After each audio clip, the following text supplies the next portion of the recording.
নতুন বছৰ বুলি ক'লে অনুভৱটি সদায় বেলেগ নহয় জানো? আৰু এই বছৰ যিহেতু আমি জীৱনৰ এটা নতুন চেপ্টাৰ আৰম্ভ কৰিবলৈ গৈ আছোঁ, সেইবাবে দুয়ো ফেমিলিৰ সৈতে অৰুণাচললৈ বুলি এটা সৰু ট্ৰিপ প্লেন কৰিলোঁ।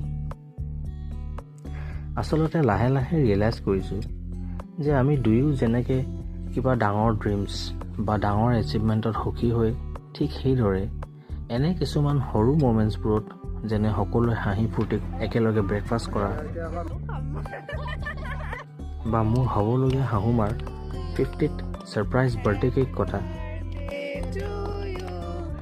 এনে মমেণ্টছতো একেই সমানেই সুখ বিচাৰি পাওঁ। কিয়নো জীৱনৰ কিছুমান ভাল লগা মুহূৰ্ত ফেমিলিৰ লগত চেলিব্ৰেট কৰাৰ আনন্দই বেলেগ।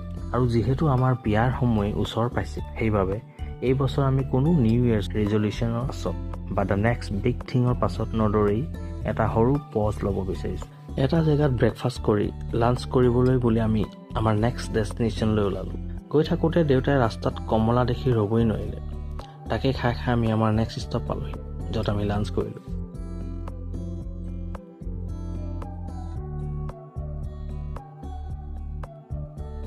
সকলোৱে মিলি তৃপ্তিৰে এসাঁজ খোৱাৰ পাছত এইফালে মাহঁতৰ ফটো ছেশ্যন চলি আছে। আৰু এনেদৰেই সুন্দৰ সুন্দৰ চিনেৰীৰ মাজেৰে আজি দিনটো কটাই ঘৰলৈ বুলি উভতিলোঁ। গাড়ীত উভতি আহি থাকোঁতে আমি দুয়োৱে কথাকে পাতি আছিলোঁ যে সময়বোৰ ইমান সোনকালে পাৰ হৈ গৈছে। এনে লাগে যেন যদি আমি অলপ সময়ৰ কাৰণে শ্ল' ডাউন নকৰোঁ, দেন আমি আমাৰ জীৱনৰ সৰু সৰু ক্ষণবোৰ মিছ কৰি যাম। আজিলৈ ইমানেই। আকৌ লগ পাম এটা নতুন ভিডিঅ'ৰ লগত। ধন্যবাদ।